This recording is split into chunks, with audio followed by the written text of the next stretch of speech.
अगर PPF NSC खाते maturity के बाद निष्क्रिय हो जाते हैं तो आपको क्या करना चाहिए? पीपीएफ अन्य लघु बचत योजनाओं को लेकर केंद्र सरकार के आदेश का मकसद सीबीएस सिस्टम को मजबूत बनाना है। पीपीएफ एनएससी अन्य लघु बचत योजनाओं के खातों को फ्रीज करने से परिपक्व हो जाते हैं, लेकिन 3 साल की परिपक्वता के बाद बंद नहीं होते हैं। केंद्र सरकार का ताज़ा आदेश कहता है सार्वजनिक भविष्य निधि पीपीएफ, राष्ट्रीय बचत प्रमाण पत्र एनएससी, अन्य छोटी बचत योजनाओं के खाता धारकों का खाता आईएनओपी कोड के तहत फ्रीज कर दिया गया है। इसका मतलब ये होगा कि खाता बिना किसी विस्तार के परिपक्व हो गया है। संचार मंत्रालय के तहत डाक विभाग द्वारा जारी नवीनतम कार्यालय आदेश के अनुसार लघु बचत योजनाओं के खातों को फ्रीज करना परिपक्व हो जाता है, लेकिन 3 साल की परिपक्वता के बाद बंद नहीं होता है। सीबीएस प्रणाली को मजबूत बनाने के लिए आदेश जारी किया गया है। ये सुनिश्चित करने के लिए वृद्धिशील परिवर्तन लागू किए गए हैं कि सीबीएस संचालन में शामिल हेराफेरी का जोखिम कम से कम हो।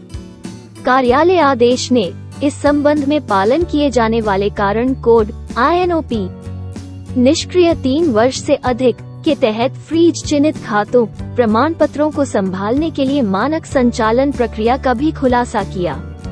कार्यालय आदेश में कहा गया है कि यदि कोई खाता धारक जिसका खाता प्रमाण पत्र फ्रीज कोड आईएनओपी 3 साल से अधिक समय से निष्क्रिय के साथ जमा हुआ पाया जाता है, तो किसी डाकघर में प्रमाण पत्र या पासबुक के साथ बंद करने के लिए जाता है।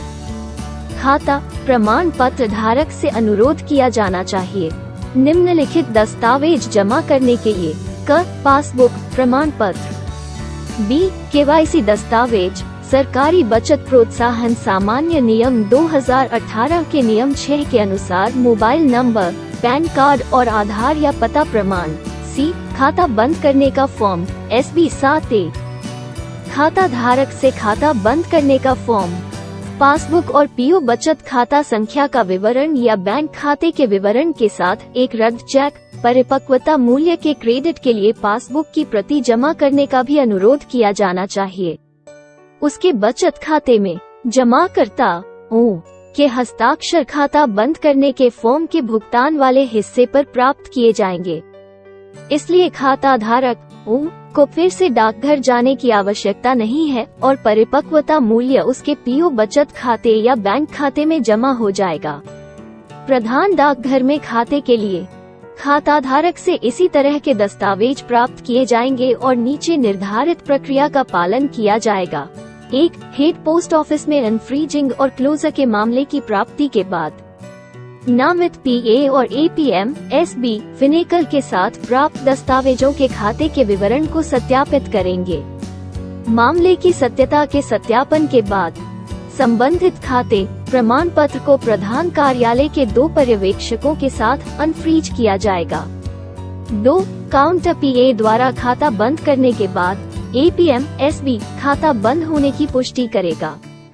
3. प्रधान डाकघर में 3 साल से अधिक समय से आईएनओपी निष्क्रिय के रूप में पहचान किए गए खाते को बंद करने के लिए रजिस्टर के लिए एक अलग रजिस्टर रखा जाएगा। 4. उपरोक्त रजिस्टर में क्लोजर विवरण दर्ज करने के बाद एपीएम एसबी हेड पोस्टमास्टर को देखे जाने के लिए एक रजिस्टर प्रस्तुत करेगा।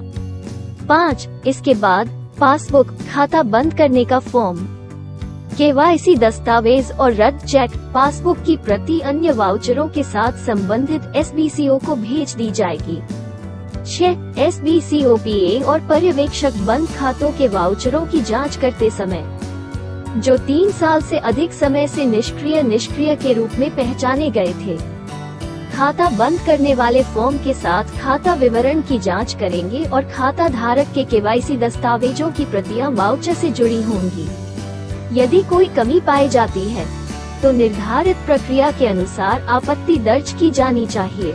7. प्रधान डाकघरों का दौरा निरीक्षण करते समय सभी विजिटिंग निरीक्षण अधिकारियों को अनिवार्य रूप से निर्धारित रजिस्टर आईएनओपी 3 साल से अधिक समय से निष्क्रिय के रूप में पहचाने गए खाते के CTOSURE के लिए रजिस्टर की जांच करनी चाहिए और ये देखना चाहिए कि ऊपर निर्धारित प्रक्रिया का ईमानदारी से पालन किया जाता है। 8. सप्त पाक्षिक रूप से सकिल CPC CBS के साथ 0 INOP 3 साल से अधिक के लिए निष्क्रिय कारण कोर्ट से अनफ्रीज किए गए खातों के विवरण पर रिपोर्ट साझा करेगा। 9. सकल 1 सप्ताह के भीतर हेड पोस्ट ऑफिस में बनाए गए 3 साल से अधिक के लिए निष्क्रिय के रूप में पहचान किए गए खाते को बंद करने के लिए रजिस्टर के संदर्भ में रिपोर्ट को सत्यापित करेगा और किसी भी विसंगति के मामले में उचित उपाय करेगा।